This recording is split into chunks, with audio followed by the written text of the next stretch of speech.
All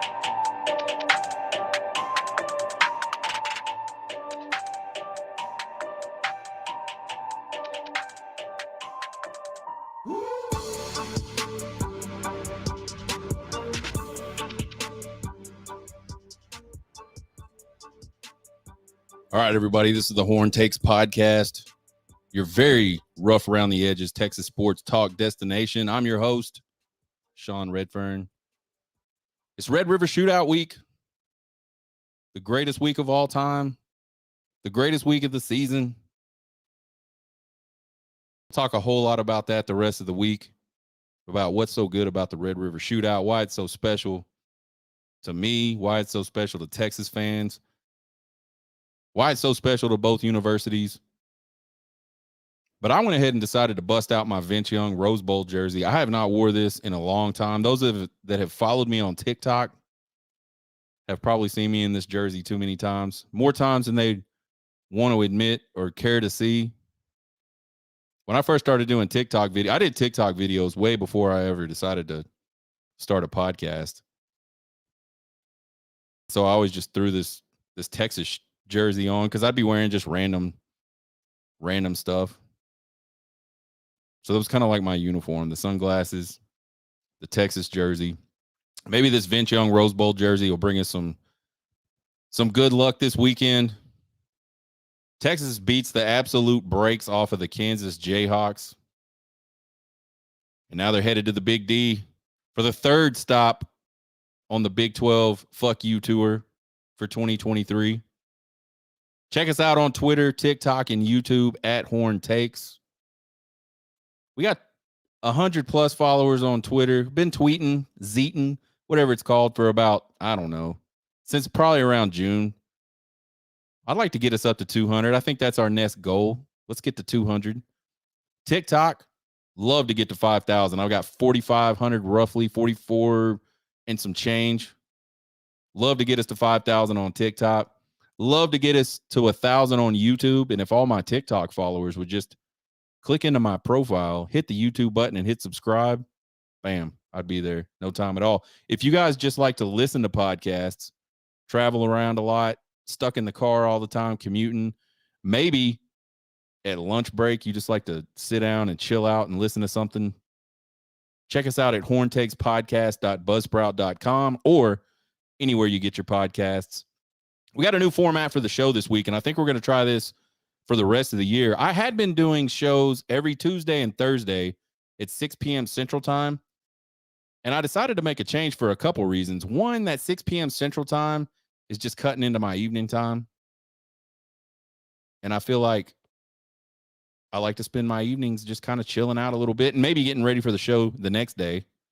So it's kind of just too much for me after a day of work. So we're going to switch it up. We're going to go 4 times a week. We're going to go every day except Wednesday at 12 noon Central Standard Time. That way, maybe some of you folks on your lunch breaks or driving around, Ubering, whatever it is you folks do during the day, you might have a chance to follow us, check us out during the day instead of, I'm sure all you folks have families too, and y'all got other stuff y'all want to do besides try to listen to me, although this show is amazing. I don't know why you wouldn't. But so we're going to go Monday. Monday's going to be Exaggeration Monday, and we'll get into talking about what that means in a little bit.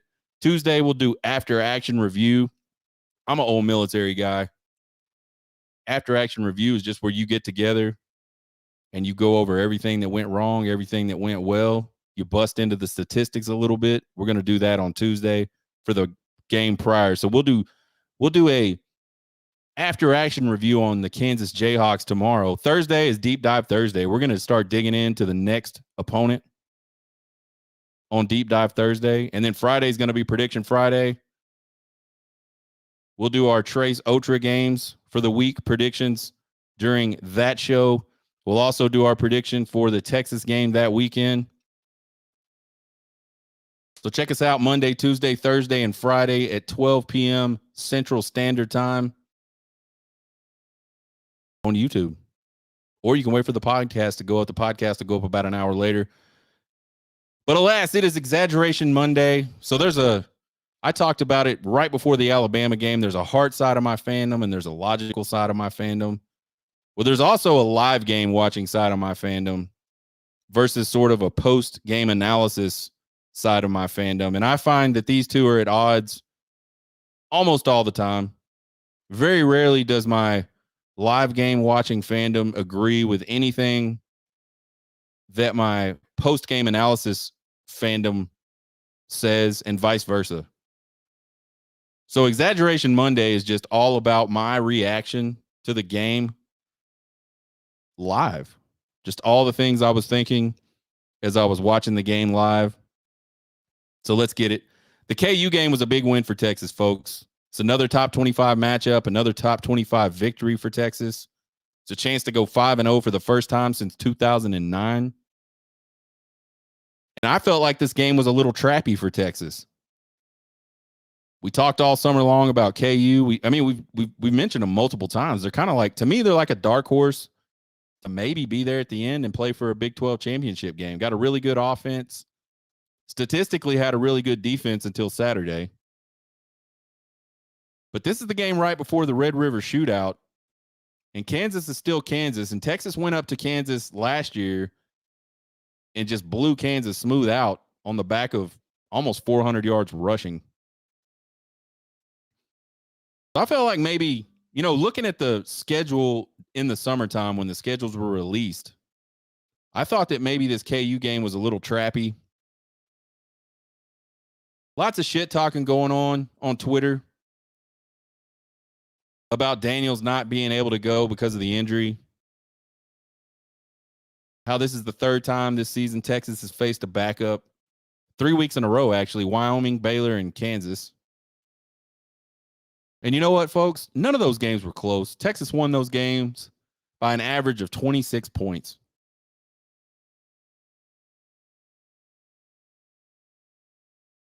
Texas has had its fair share of quarterback injuries as well. So I feel like from a karma perspective, from a football god's perspective, this is just a little bit of payback.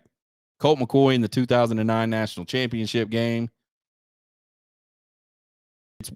It's a widely held sentiment amongst Texas fans that Texas wins that game. Mac Brown is 1,000% convinced Texas wins that game if Colt McCoy doesn't get hurt. I don't like to do that, but I feel like Texas wins that game if Colt McCoy doesn't get hurt. I mean, there was 3 minutes left in the game, and it was a one-score game with a true freshman quarterback that turned out to not even be able to make it at Texas. It's got to at least be a discussion. Like, you folks that want to say, no, there's no way, y'all are wrong, dead wrong. Ewers against Bama last season, everything's looking amazing in the first half of the first quarter of that game. And then, bam, Ewers goes out. And we have to trot our second-string quarterback out there who can barely walk because of an ankle injury. We still make a lot of plays in that game and still almost win that game. No doubt in my mind, we win that game with Ewers last year. So y'all can fuck off with all this backup quarterback narrative bullshit. That's the way football goes. Texas fans have had to deal with it. Other people have to deal with it. It's the way it goes.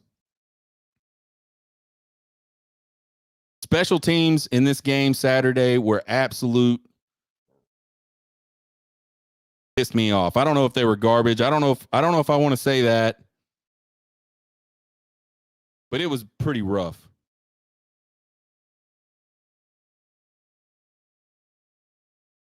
And there were some bright spots. Like, just catch the damn ball on a punt. Just run up there and catch it. You can free catch it. There's a fair catch. Just put your hand up. Like, if you're scared or like you don't think you can, you don't want to get hit, which I get, man. I don't want to get hit. I don't want to run up there and get nailed by some dude coming 100 miles. That's why the fair catch exists. If the punt doesn't look like you're going to get an opportunity to return it, throw your fair hand catch up, run up to where the ball's going to land and catch the damn thing. We give up so many yards because we just won't run up and catch the ball. I don't understand.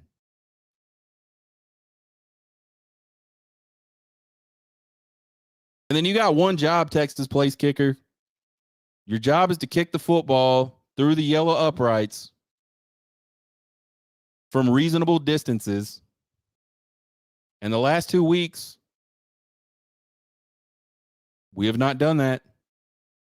And I sit there and I watch this game happen and I go, man, that is going to kill us one day. There's going to be a time where we need to make a kick, just like we needed to make a kick against Bama last year.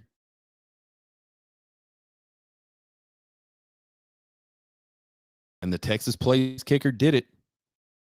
By the way, I'm not going to call any of these people out by name. I think on Exaggeration Monday, that's too much, because Exaggeration Monday is going to be very exaggerated. And I'm going to say some things that I'm going to regret on after action review Tuesday. So I don't want to call any of these guys out by name, but I will call out the actions. We got to catch the damn punt. We got to kick the little football through the yellow freaking uprights and score points. Texas didn't punt a single time in this game on Saturday, which that's the first time that's happened against a ranked opponent in a long time. It was the Baylor Bears. I can't remember what year. But it was pretty funny. The commentators during the game were saying really the only reason that happened is because Texas had 6 turnovers in that game. But this was actually a good way to not punt at all during a game. I love seeing all the touchbacks on the kickoffs. We talked earlier, in the summertime when we were kind of breaking down the position groups. One of the things I just absolutely didn't understand about these kickoffs is why that we couldn't just kick the ball out of the back of the end zone or deep enough into the end zone where they didn't want to return it. I don't know if it's a strategy. I don't know if the kicker just misses the ball sometimes, maybe. I'm sure wind plays a factor, but I don't know that it's been all that windy in any of these games this year. Most of the kickoffs are going into the end zone deep enough where teams aren't returning them. When they do try to return them, the kick coverage is great, and they are laying wood on people. So there's a few things on the special team side they've got to clean up, or they're going to cost us. You got to get up there and catch the punt. You got to kick the ball through the uprights from a reasonable distance. You just have to. You just got to figure it out, man. It's all mental. Like, your leg work's really good. I know it does because I've seen it work.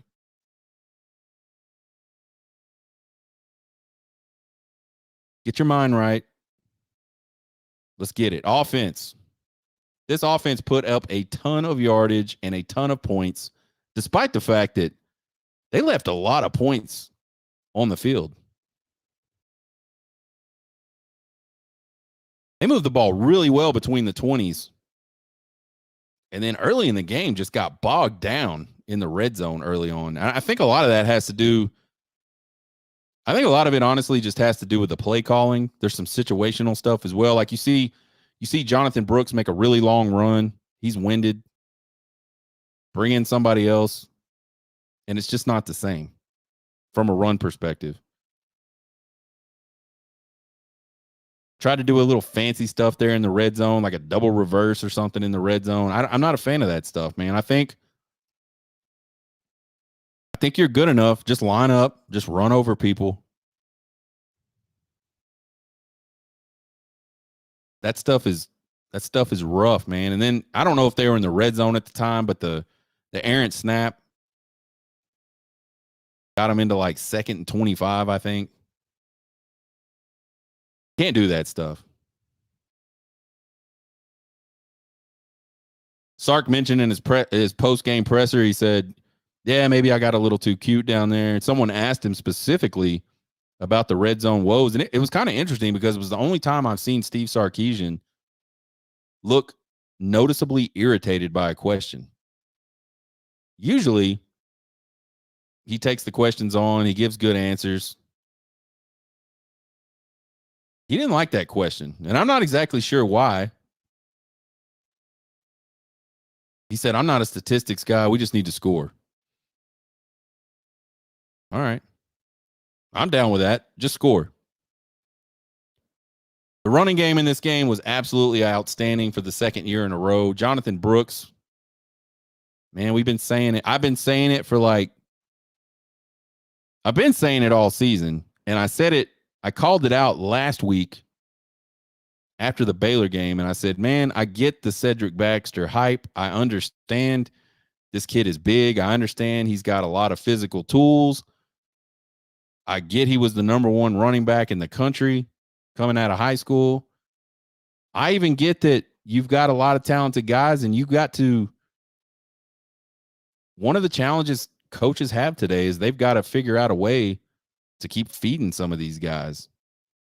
Some guys weren't meant to come and sit on the bench and wait their turn. Whether you think that's good or bad doesn't really freaking matter. That's just the way it is. But Cedric Baxter is not Jonathan Brooks. Even when healthy, he's not Jonathan Brooks. Jonathan Brooks, to me, is clearly the number one guy at the running back position. And I think he's the catalyst for this offense. I mean, we've been talking. I think the whole college football world has been talking about the weapons. You got Jatavion Sanders. You got Adonai Mitchell, who I just found out doesn't want to be called AD anymore. I must have missed that memo. I've been calling Adonai AD all season long, all off season long.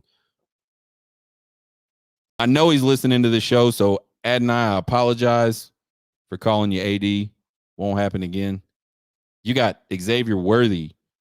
You got Jordan Whittington.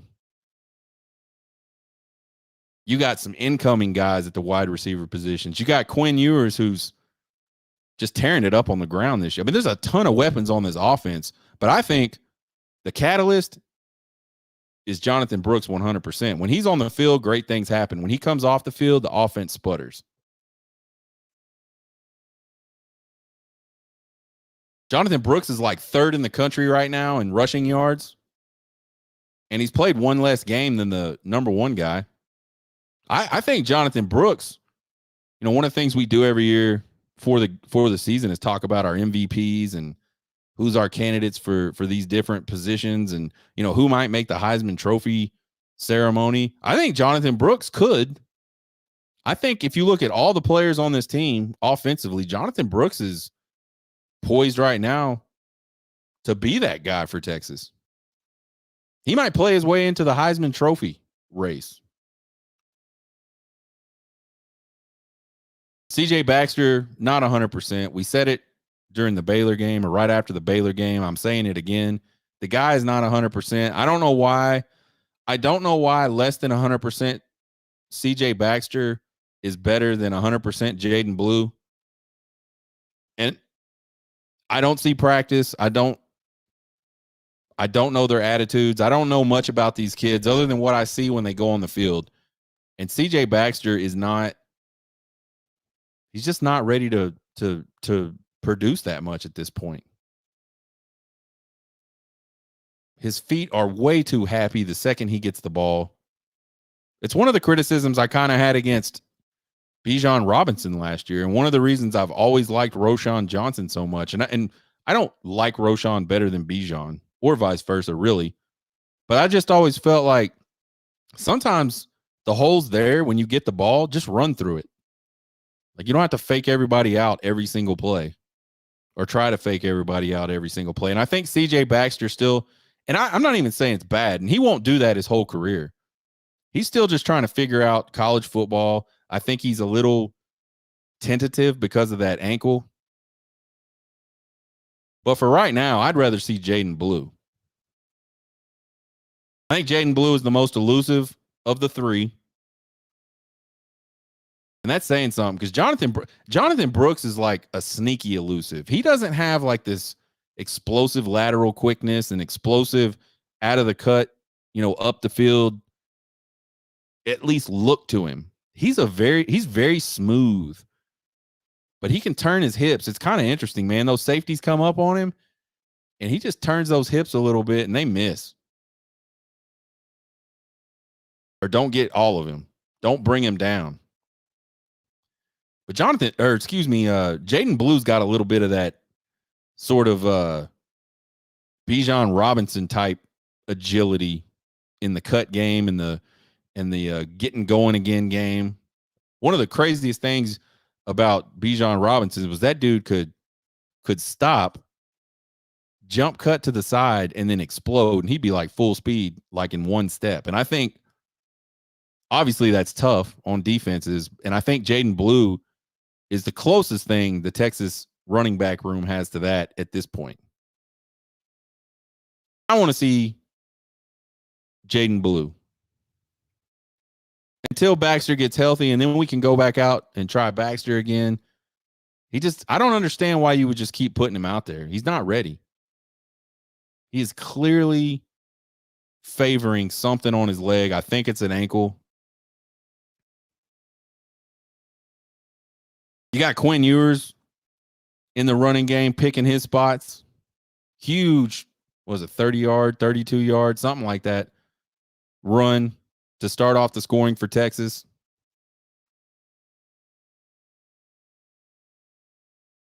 This is like a wrinkle for Quinn Ewers that we didn't see at all last year, really. And it's really dangerous for teams. He does it just enough, and it's like big plays. He gets long runs with it for touchdowns. He's done that 2 weeks in a row. He's picked up third downs multiple times this year. When the protection breaks down, he finds a spot, gets out of the pocket, picks up a first down. He did it against Kansas.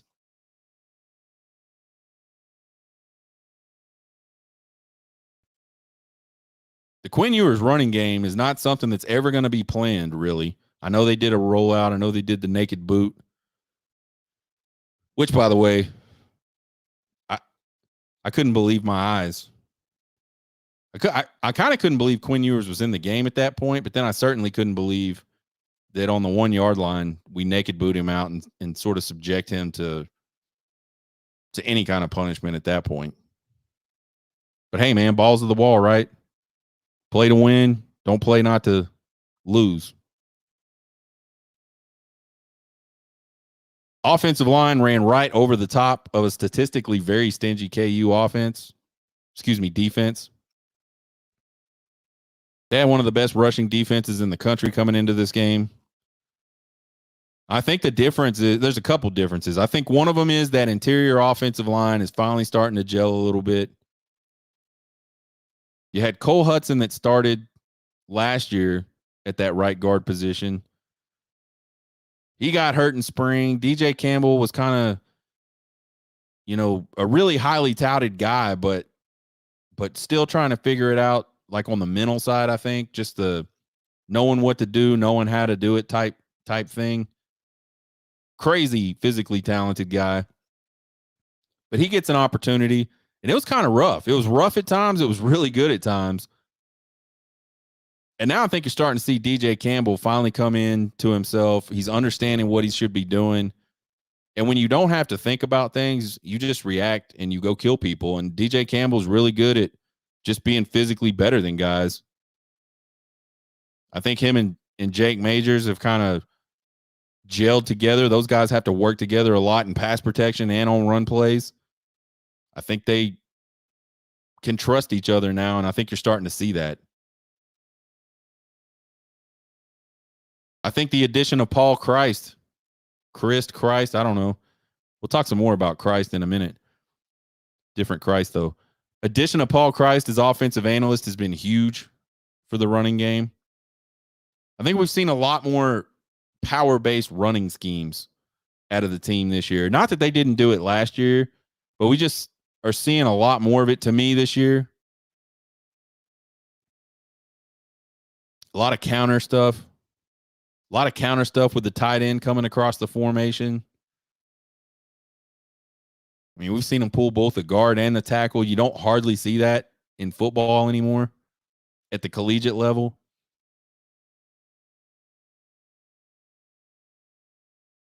Instead of these zone blocking schemes where you're kind of stepping into a zone and you're kind of waiting for something to come to you, this offensive line has kind of changed its mentality, and they're firing off the ball. They're kind of taking it to the defensive line. And I don't mean to take any credit away from Kyle Flood. Kyle Flood has done an amazing job recruiting these offensive linemen. He's done an amazing job developing these offensive linemen. just a really big turnaround for the offensive line for the Texas Long. I mean, if they can continue to control the line of scrimmage offensively like they've controlled the line of scrimmage through 5 games offensively, they can just keep doing that. They're going to be a really hard team to beat. Passing game, I thought it was another really efficient day for Quinn Ewers and those Texas wide receivers. I don't remember seeing a single drop.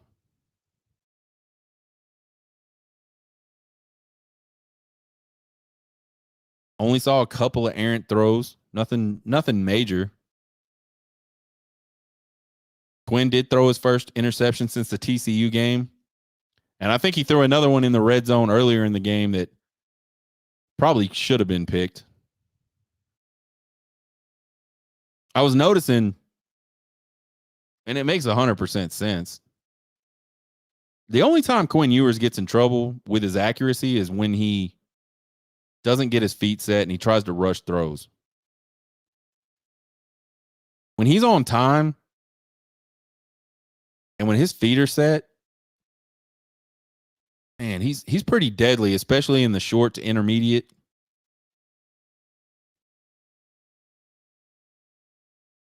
Missed on a deep ball to Adonai Mitchell again. We continue to see this over and over. I don't know what it is. I don't know. I don't know if he just doesn't trust it.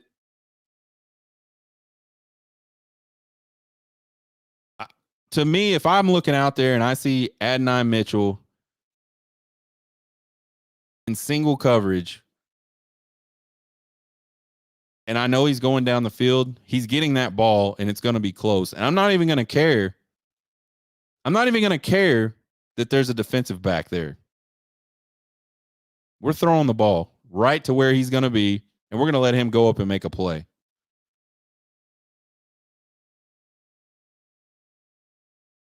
Worthy and Mitchell both had great games, almost 100 yards apiece. Mitchell over 100. Worthy was a few yards short of 100. Lots of really like big time plays by Mitchell on third downs. Same thing for Worthy. I really think I mean, I know Worthy is kind of, it almost is like he's taking a back seat this season because they're shifting coverage towards him. I know it's got to be frustrating for him, but when he gets the opportunity, he's making catches and he's turning them into yards. I think Worthy's going to get his. There's a lot of football to be played in 2023. And with the way that Adonai Mitchell and Quinn Ewers just sort of hook up over and over again, defenses are going to stop having, they're not going to be able to play the way they've been playing. They're not going to be able to shift coverages the way they've been shifting coverages. They're going to have to play more straight up.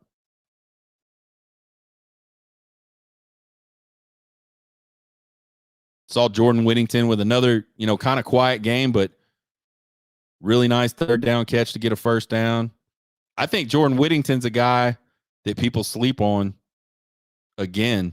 I think he's a guy that might end up having a big game in this Red River Shootout on Saturday.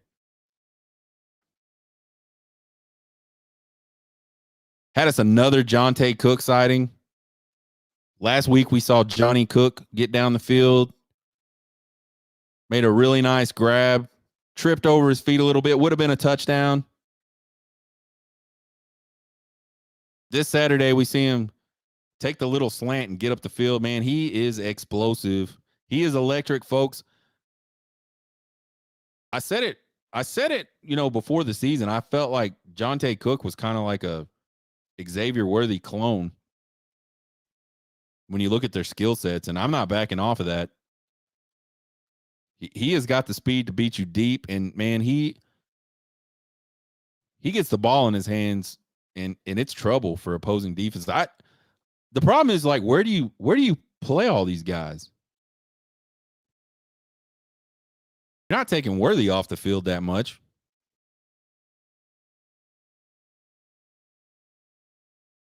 Who's he going to play in front of? I want more of it. I want to see more of Jonte Cook. I'd like to see him in the return game.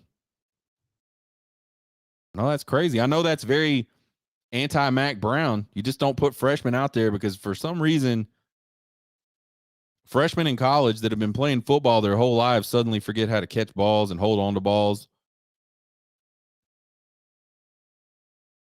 I never understood why Mac Brown thought that. I loved Mac Brown, man, but he said some crazy shit sometimes. And that was, to me, was one of the biggest ones. We don't just want to put freshmen out there because they make mistakes. People just make mistakes. That had nothing to do with the fact that they're freshmen. I think the offensive line giving up too many sacks, too much pressure. And it's mostly up the middle, man. As much as I feel like Jake Majors and that interior offensive line have improved in the run game,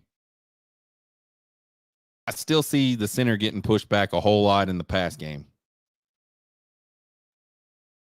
Got to be stronger right there at that. I mean, that's kind of like the keystone of the offensive line. Like, that cannot move. Definitely can't move backwards. I'd like to see Steve Sarkisian sort of holster the sideways backwards pass for a week or two. We've seen it the last 2 weeks. It's lost yards every time, except for the trick play where Worthy got the ball down the field. And maybe that's why he throws it. Maybe he says, I don't care. I'll give up the yards for an opportunity to set up that type of play down the field. I don't know. It's worked before. I mean, we saw it work against Oklahoma with Xavier Worthy, the very first play of the game in 2021. For whatever reason, they're just not blocking it well this season. So maybe put that one in the bottom of the tackle box and go back to it in a few weeks. I don't know. Practice the downfield blocking. Defense gave up 2 big plays, and that's pretty much it.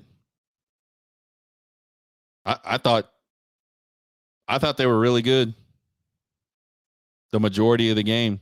And Kansas is a tough team to defend, like schematically. That triple option stuff they do is something you just don't see a lot. Everybody made a big deal about Jaden Daniels not being in the game and Bean being in it. But Bean, not only is Bean like an effective thrower, he's proven that over his career. He's an outstanding runner. That kid has got wheels. And I just thought, I don't know why, but KU went away from that in the second half for the most part. I mean, I thought they pulled kind of like a Steve Sarkisian and just abandoned that part of their offense the way Steve Sarkisian sometimes abandons the running game and has in the past.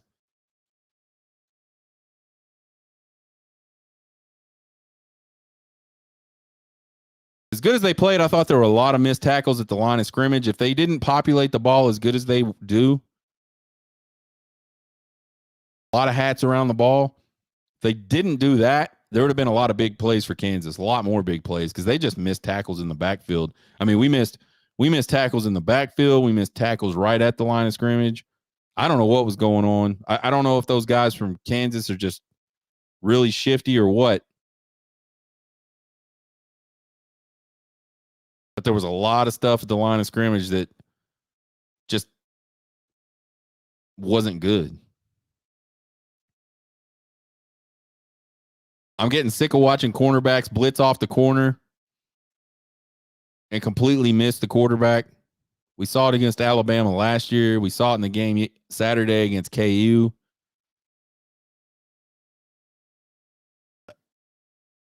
If you're going to do it, you got to get home and you got to affect the quarterback. You got to get your hands on him. You got to at least get your hands on him. Maybe you don't make the sack by yourself, but if you grab a hold of him, somebody else will come along. Y'all get him down. But this whiff shit, it's like a heat-seeking. I mean, you can see it too. That's what's so That's what's so frustrating about it is you see him go to move to that position and go at the snap. And you're like, man, this is fixing to be ugly. This dude's and the quarterback doesn't see it until it's just right about the time to get nailed. He sees it and just sidesteps the whole thing. And then you got him rolling out away from where that pressure came from. You got less defenders on that side of the field. It's an easy pitch and catch at that point. It's kind of a high-risk play. And so far, it's been very low reward for Texas. And to me, that's all about just it's all about point of attack, right? You're trying to attack where he's at. You got to anticipate where he's going to be. And you may have to break down and not get the kill shot. I thought the perimeter defense was pretty just damn terrible the whole game. Again, I'm not sure why KU went away from trying to get the ball outside on those triple option type plays. I think on the fourth down that they fumbled, they absolutely would have converted if Bean's able to get that ball out of the running back's stomach. They kind of screwed the fit up a little bit. Running back just wasn't going to give it up. But if he does, I'm not sure Jahdae Barron can make that play on Bean out there by himself. And if Bean does decide he needs to get rid of it, the pitch man was wide open. There wasn't anybody covering the pitch man. It would have been a huge play. It might have been a touchdown, to be perfectly honest.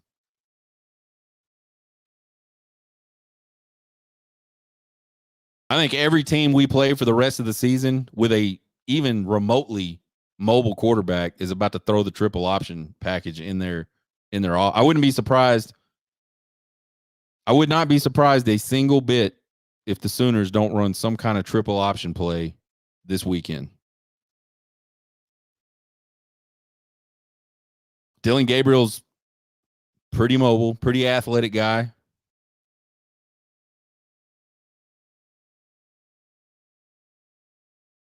That's my horn take for the week. We're going to see the triple option at a OU. Some sort of variation of it. I'm not talking about zone read. I'm talking about like a legit triple option with a third option to pitch. That's going to happen. It's either going to be a third option to pitch or a throw out to the boundary. Book it down. That's your horn take for Monday, Exaggeration Monday. The front four continue to just absolutely decimate everything in their path. They're so disruptive.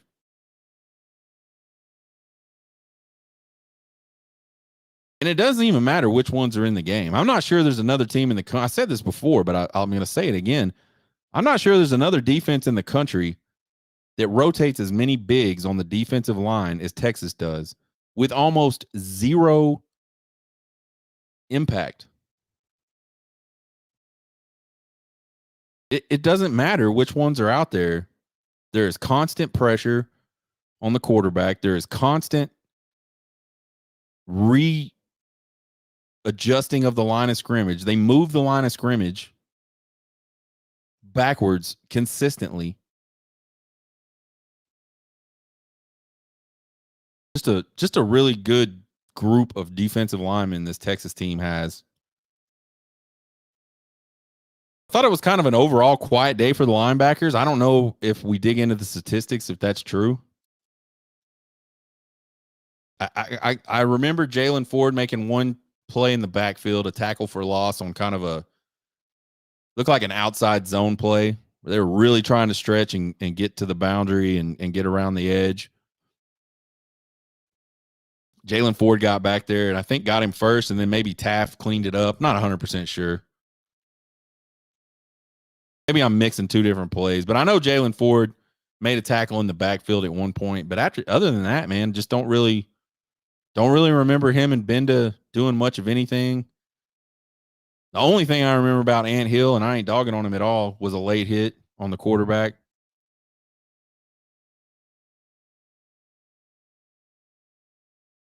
We talked about it a little last week, and I got beat up on it. We are susceptible to the long ball on the back end. And that's got to get fixed. Baylor took advantage of it. Kansas took advantage of it. Oklahoma is absolutely going to attempt to take advantage of it. I'm not sure what the safeties are doing on these long pass plays. The one where Kansas scored, the deep safety was just completely flat-footed.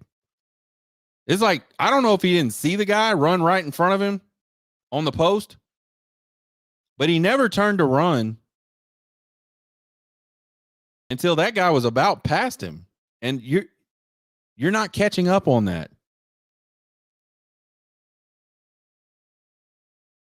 If you're even, you're leaving. That's what the saying is. And that's if you're turning your hips. If you're standing flat-footed and you got to start running, if you don't start to notice that and you don't start to react to that probably 10 yards in advance, like the guy is 10 yards from your spot on the field, you're not ever going to win that. You're not catching up. I don't know what the breakdown is. I don't know. Again, I don't claim to understand what schemes they're in and what responsibilities they have all the time. Sometimes I can notice that stuff and go, yeah, that was a miss, or no, that wasn't a miss. This is what happened on the play. But I don't know the ins and outs. I don't know what those guys are asking them to do. And anybody that tells you they do is full of shit. They might have a good idea. I mean, most guys that played at a high level understand the different concepts. You can look at the alignment, look at the other things that are happening. You can have a good idea, but you can't know for sure. I don't know what the breakdown is on this long stuff, but they got to figure it out because it's going to absolutely hurt. You can't keep giving up long balls. You certainly can't do it for touchdowns. And that's happened. I mean, Alabama got a long touchdown against Texas. KU got a long touchdown pass against Texas. Baylor was able to get some plays down the field they didn't score on. And thank God the Texas defense stiffened up in the red zone and kept them out every single time. That's got to get fixed. I mean, to me, that's really the only weakness on this defense is if the defensive line doesn't get the pressure, doesn't affect the quarterback, there's guys open down the field. And I think it's probably been like that all season. I would not be surprised if opposing quarterbacks have just been extremely frustrated because they've seen guys down the field and just couldn't get them the ball because the pressure from Texas was so great. Coaching, clock management, man. Why are we taking 3 timeouts into the locker room? There was 2 opportunities to take timeout during that drive. After the long run to set up 3rd and manageable by Baxter, they should have taken a timeout right there. That's my number one.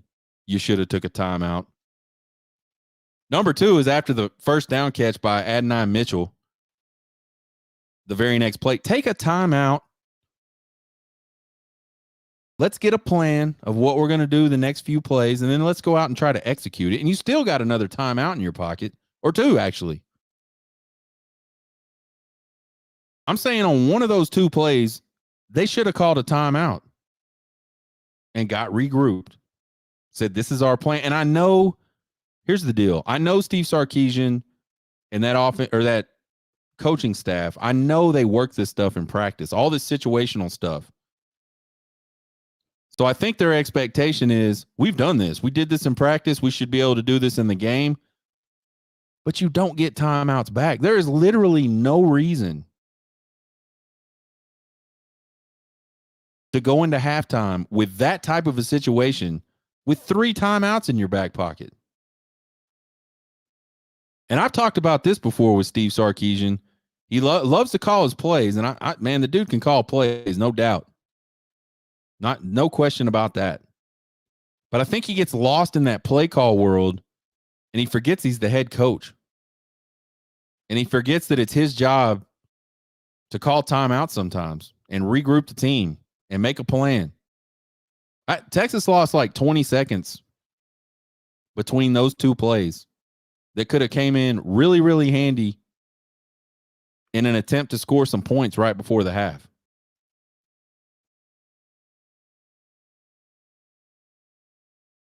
These guys that call plays and are trying to be the head coach and call plays, I don't think it's like nothing against them. Like, that's a hard job.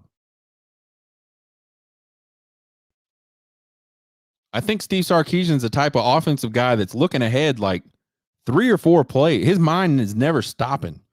If you watch him on the sideline, he's sitting over there squatted and he's writing stuff down and he's looking at his plate. I mean, the guy is constantly, what's next? What do we do now? How can I take advantage of something I just saw 2 plays ago? Like, which is awesome. But you can't be thinking about all that stuff and trying to think about taking some time out. So I don't know how they need to fix that. They need to figure that out. They've got like these associate head coach guys. Somebody needs to be in Steve Sarkisian's ear saying, time out, coach. Let's take a time out, coach. And maybe that happened and maybe he said, fuck off. We're going to keep going. I don't know.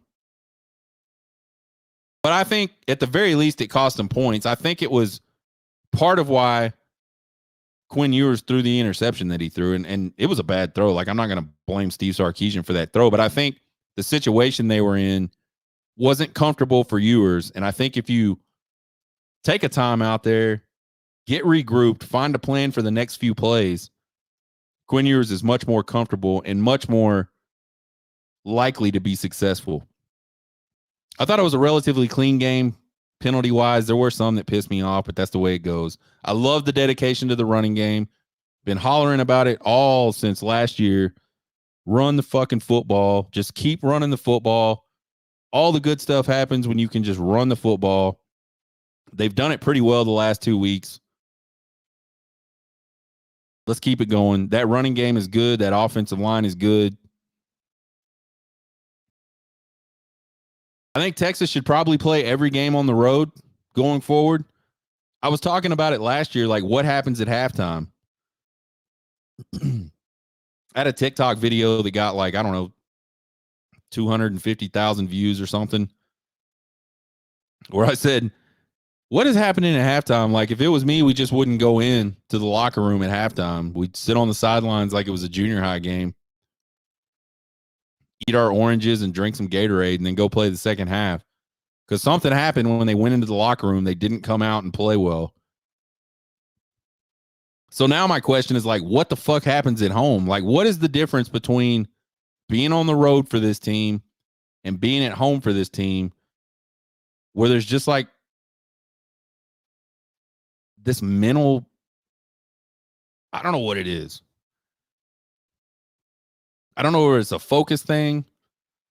Something. There's something there. I think the staff needs to figure out what that is.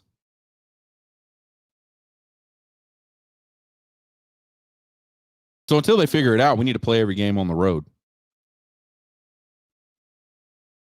I thought the team in the 2 road games this year has looked very dialed in, very businesslike, very, very mentally tough.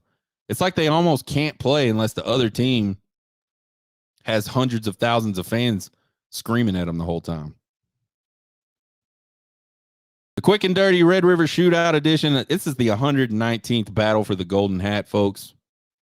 Number 12, Oklahoma, at number 3, Texas. For those of y'all that don't know, they're still a home team, even though they're away. Both of them. It's a neutral site. The home team gets the recruits, so the Texas Longhorns will have the recruits this weekend. Both teams are undefeated, setting up the most nationally relevant Red River Shootout since 2008, when both teams certainly had the potential to be in the national championship. Oklahoma did make it to the national championship that year. College game day is going to be inside the fairgrounds on Saturday. That starts at 8 a.m. Gates open at 7 a.m. I think Texas comes in with a more impressive resume, but Oklahoma looks a lot better statistically in a lot of spaces. And the ESPN FPI actually gives OU a slight advantage, a slight higher chance of winning this game. Vegas line opened up at 4.5 for Texas. We'll do more on this game on the deep dive on Thursday at 12 noon Central Standard Time. The Horn Takes Traveling Roadshow is going to be there. If you see me, say hello. I'm trying to get some media cred so I can get a really small camera in there and do some interviews with fans and shoot some video of the fairgrounds. If not, I'll just have to do it on my phone. I think I might have waited too long for that. Random college football thoughts. I just got a couple today. There's two teams with no chance to make their conference championship game after what I saw on Saturday. LSU, your defense is trash. You can't score 49 points and lose a football game. That shit looked like 2021 Texas level ass on defense. I don't give a shit how good your offense is. If you lose scoring 49 points, you can't win. You just ain't going to win games. And the crazy thing is, I mean, Ole Miss is statistically good offensively, but they're not that good. Alabama, made them look pedestrian.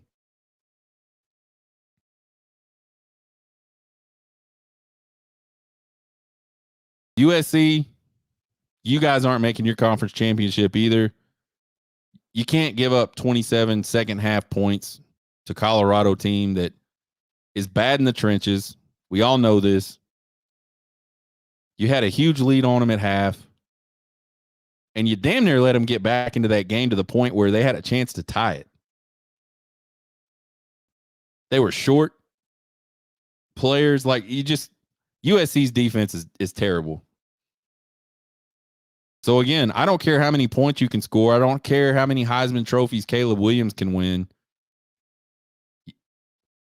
You're not winning games if you can't stop anybody. RG3 apparently pissed a bunch of people off with some comments from the LSU and Ole Miss game. Listen, RJ3 is a really corny dude sometimes. He says stuff like off the cuff sometimes to try to be different, I think.